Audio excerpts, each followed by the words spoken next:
Hello viewers, मेरा प्रिय दर्शकों.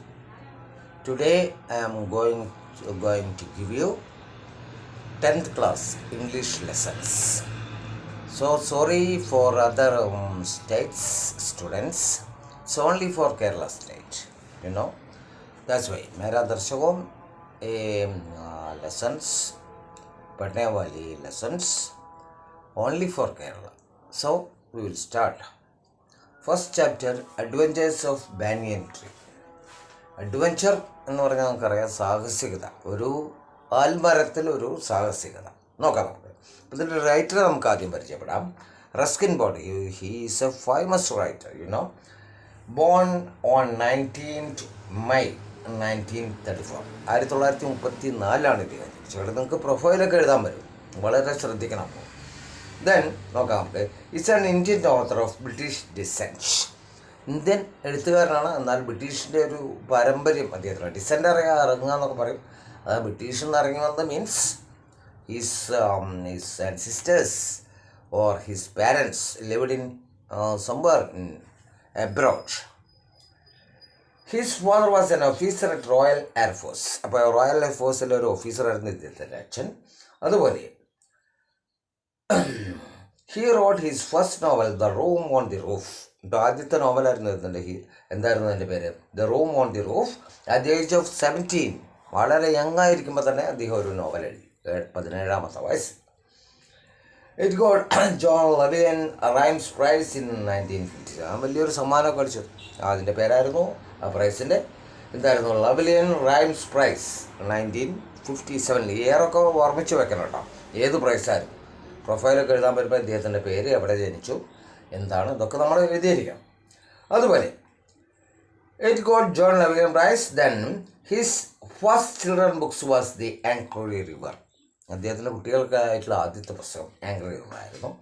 In 1992, 1992 his first children books. Then he received the Sahitya Akademi award for his short story collection. ഒരു കവിതാ സമാഹാരത്തിന് അദ്ദേഹത്തിന് ഒരു പ്രൈസ് കിട്ടി. എന്തായിരുന്നു? സാഹിത്യ അക്കാദമി അവാർഡ്. അറിയാൻ നമുക്കല്ലേ, ഏറ്റവും വലിയൊരു ഇതാണ്. നമ്മൾ കേരളത്തിലെ കുറേ ആൾക്കാർ അത് കൊണ്ടുവന്നിട്ടുണ്ട്, അതിലേക്ക് ഞാൻ കിടക്കുന്നില്ല. Then Our Trees Still Grow in Dehra, അല്ലേ, അതായിരുന്നു ബുക്കിൻ്റെ പേര്. Then he was awarded the Padmashri in 1999 for his contribution to children's literature. കുട്ടികളുടെ സാഹിത്യത്തിനായിട്ടുള്ള അദ്ദേഹത്തിൻ്റെ സംഭാവനകളെ മുൻനിർത്തിക്കൊണ്ട് അദ്ദേഹത്തിന് ഏത് സമ്മാനം ലഭിച്ചു? പത്മശ്രീ. എപ്പോഴായിരുന്നു അത്? 1999. A Lifetime Achievement Award in 2017.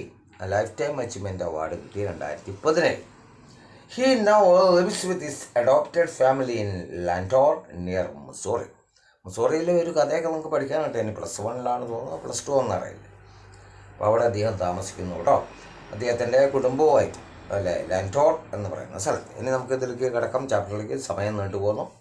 Adventures in a banyan tree. So the house and grounds of our home in India were grandfather's domain. Domain എന്ന് പറഞ്ഞാൽ സാമ്രാജ്യം പറയാമല്ലോ നമുക്ക്. എന്താണ്? എംപയർ എന്നൊക്കെ പറയില്ലേ, ചക്രവർത്തി, സാമ്രാജ്യം. അപ്പോൾ അവിടുത്തെ ഒരു എന്തായിരുന്നു? ചക്രവർത്തി തന്നെയായിരുന്നു, ഡൊമൈനായിരുന്നു. ആര്? ഗ്രാൻഡ് ഫാദർ, മുത്തശ്ശൻ.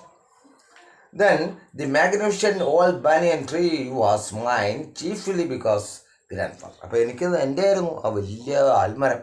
അതിന് പ്രധാന കാരണം ആരായിരുന്നു? മുത്തശ്ശനായിരുന്നു. അതോടൊപ്പം at the age of 65, his age is 65, 65 വയസ്സായിരുന്നു അദ്ദേഹത്തിന്, അല്ലേ. Could no longer climb it. അദ്ദേഹത്തിന് ഇപ്പോഴൊന്നും കയറാൻ കഴിയില്ല. അത് grandmother refuse to tease him about this. എപ്പോഴും റിഫ്യൂസ് ചെയ്യാം, ഇദ്ദേഹത്തിനെ ടീസ് ചെയ്യും. ടീസ് ചെയ്യുക എന്ന് പറയുന്നത് വഴക്ക് പറയുക, പീഡിപ്പിക്കുക, പരിചാരുക എന്നൊക്കെ പറയാം ഇദ്ദേഹത്തിന് ഈ കാര്യത്തിൽ, ഈ ബാനിയൻ ട്രീയുടെ കാര്യത്തിൽ. And would speak of a sudden countess of Desmond. Countess അറിയാം, കൗണ്ട് ആൻഡ് കൗണ്ടസ്, പ്രഭു. അദ്ദേഹത്തിൻ്റെ ഭാര്യയാണ് കൗണ്ടസ് എന്ന്. മലയാളത്തിൽ ശരിയാ പ്രഭി എന്നൊക്കെ പറയും കേട്ടോ. ഡെസ്മോണ്ട് എന്ന് പറയുന്ന പ്രഭിയെ പറ്റി എപ്പോഴും പറയും. അതെവിടെയായിരുന്നു? An English woman who live to the age of 117. ഒരു ഇംഗ്ലീഷ് ലേഡി ആയിരുന്നു അവർ. 117 വയസ്സ് വരെ ജീവിച്ചിരുന്നു എന്നാണ് പറയുന്നത്. and would have lived longer if she hadn't fallen while climbing an apple tree. അപ്പോൾ അവർ എന്തായിരുന്നു, ഒരുപാട് കാലം പിന്നെയും ജീവിച്ചിരുന്നു. എങ്ങനെ ആയിരുന്നില്ലെങ്കിൽ അവരൊരു ആപ്പിൾ മരത്തിൽ കയറി വീണു പോയി, കാറ്റ് പോയി. ആപ്പിൾ മരം തമാശ നോക്കട്ടെ, അവിടെ ഹ്യൂമർ അല്ലേ, ആ ഹ്യൂമർ സെൻസ്, തമാശ. ആപ്പിൾ മരം നമുക്കറിയാം എത്ര വയറുണ്ട്, അതൊന്ന് വീണ് പോയി എന്നാണ് പറയുന്നത്. യെസ്, എനിവേ, അപ്പോൾ അതിലെന്തായിരുന്നു, the spreading branches of the banyan tree which curve to the ground and took root again.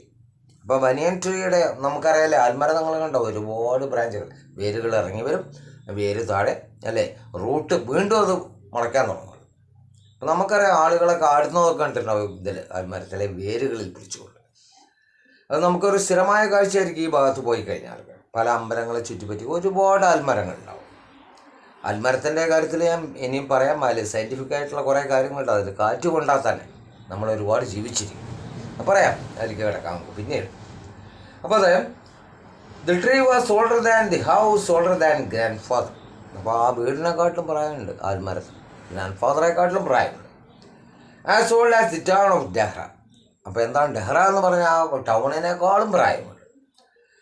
നസ്ലിംഗ് in a valley at the root of the Himalayas. അതിപ്പോൾ അങ്ങനെ താമസിക്കുകയാണ്. നെസ്ലി എന്ന് പറഞ്ഞാൽ കൂട് കൂട്ടുക, നെസ്ലയൊക്കെ കേട്ടിട്ടുണ്ടാവില്ലേ, ഒരു പ്രധാന ബ്രാൻഡാണ് പറഞ്ഞാൽ അവരുടെ ഒരുപാട് പ്രൊഡക്ട്സുകളാണ്. കൂട് കൂട്ടുക, താമസിക്കുക എന്നുള്ള അർത്ഥം. നെസ്ല അതെന്ന് പറഞ്ഞാണ് നെസ്ലെ അവർ കൊടുത്ത പേര്. അപ്പോൾ ഇത് valley of the foot of the Himalaya. Foot പറഞ്ഞാൽ താഴ്ഭാഗം കേട്ടോ, ഫുട്ട് നമ്മുടെ ഫുട്ട് വയർ എന്നൊക്കെ പറയും നമ്മളല്ലേ, പാദരക്ഷ. ഫുട്ട് ഓഫ് ഹിമാലയസ്, ഹിമാലയത്തിൻ്റെ താഴ്ഭാഗത്താണ്. അപ്പോൾ നമുക്ക് ഇവിടെ നിർത്താം, കാരണം ഒരുപാട് പോയാലും സമയം അതിക്രമിച്ചു കൊണ്ടിരിക്കുന്നു. Going to be 7 minutes. Anyway, I will give you the class tomorrow, continue this. അപ്പോൾ ഒന്നും ഇതാവണ്ട, നിങ്ങൾ ഒരു തരത്തിലും ഇതിൻ്റെ വരാവുന്ന ക്വസ്റ്റ്യൻ ഞാൻ തരും, അത് നിങ്ങൾ ആൻസർ ചെയ്യാൻ വേണ്ട പോലെ നല്ല മാർക്ക് വാങ്ങും. നല്ല മാർക്കല്ല, A+ തന്നെ എല്ലാവർക്കും വാങ്ങിക്കാം കേട്ടോ, അതിൽ യാതൊരു സംശയമില്ല. ഇപ്പോൾ എൻ്റെ ചാനലുകൾ ഞാൻ പറയാം ഒന്നുകൂടി, എൻ്റെ ലിങ്കുകൾ in YouTube step up with English Prakash TK Menon, subscribe ചെയ്യുക, ദെൻ ഷെയർ ഇറ്റ് മാക്സിമം, അത് നിങ്ങളുടെ സൗകര്യം പോലെ. Then Facebook and Instagram step up with English 108 108. Okay, then good night. അപ്പോൾ നമുക്ക് നാളെ വീണ്ടും കാണാം, കണ്ടിരിക്കണം. Okay then.